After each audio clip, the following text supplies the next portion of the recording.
Mama wakwaba midin ede adwoa searching mesrew na wa subscribe to my channel. Me a notification bell on so for more news. Oheneba Boama a journalist. Odi ni dwuma ewo TV XYZ na odi ensem bi atudwa. Menka senche no yentie ensem a Oheneba Boama ede atudwa ne ensansombra. To say any prayer kankanya, you can't do it without mentioning the name of Nanado. In the history of this nation, he is the only corruption quelling agent. Waman ko ye nyina no eye akufo de nabusuya.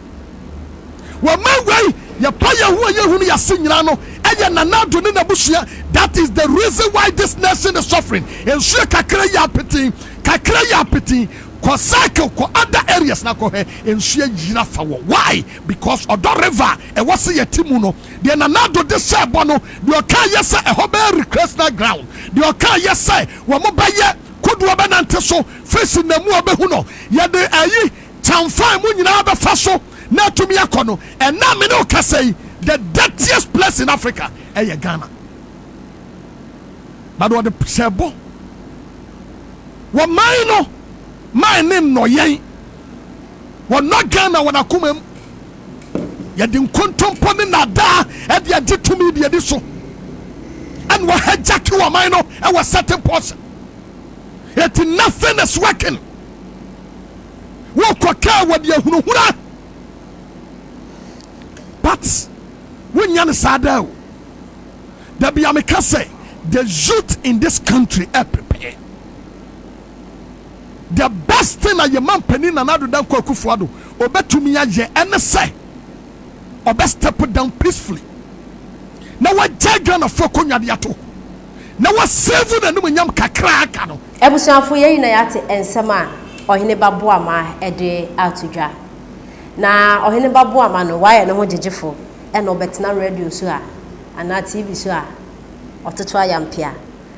Why na dwen so person force ya no de o mampani dada John Dramani Mahama ehye Ghana fo ye nkon bi nsunya de a ye beje ne dana so chena me ni NDC fo ni hawo ni mu ni problem kra sanso e na me ne NPP fo so anyhow because NPP o NDC wo ba so a enje de nyemfa so bia nti me support NDC e na me support NPP but so mampani dada John Dramani Mahama abeye president da no didum so ebe collapsing juma ebe ye niema basa bebrede enya de o mampenda da John Dramani Mahama esanso abende anaso ochina me hawo nyina ne na Oheneba Boama ekasa no o de oka ensemiensa me be break no down na de ehia me pa eye youth no asem o kan no Oheneba Boama e kire say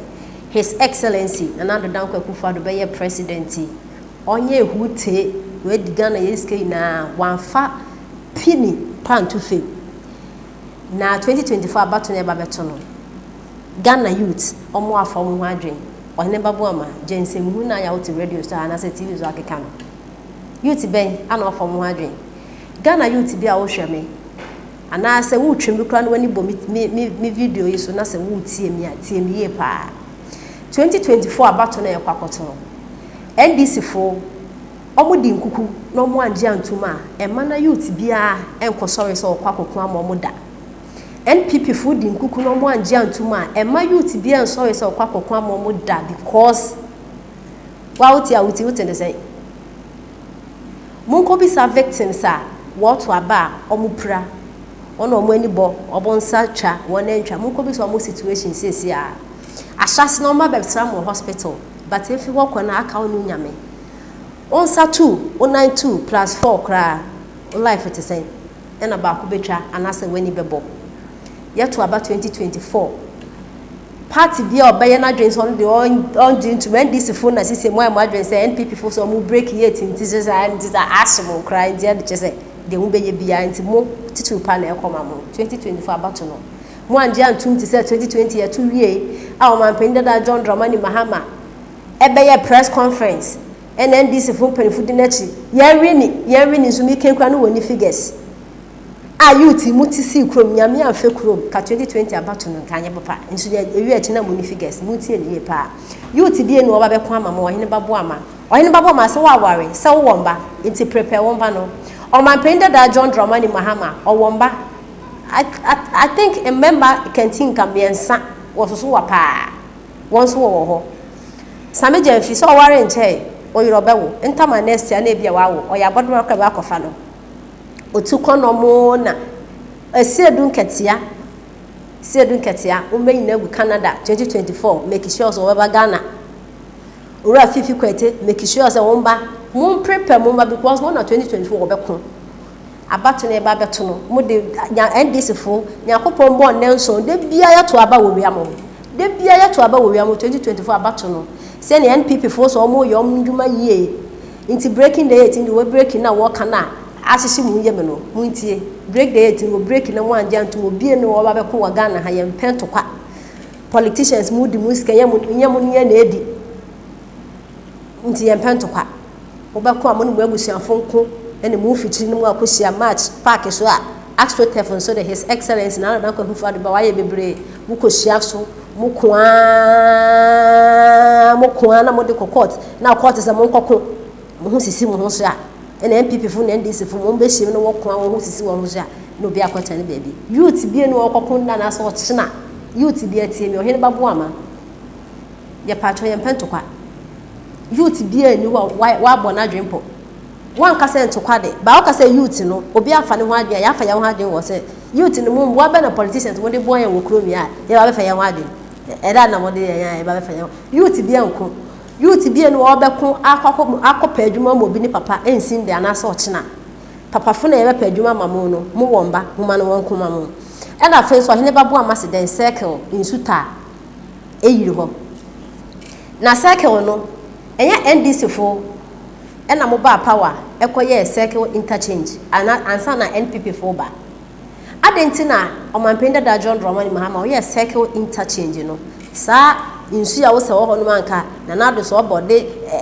shape ba kwoto so na ya adwuma na anka se senka mo ye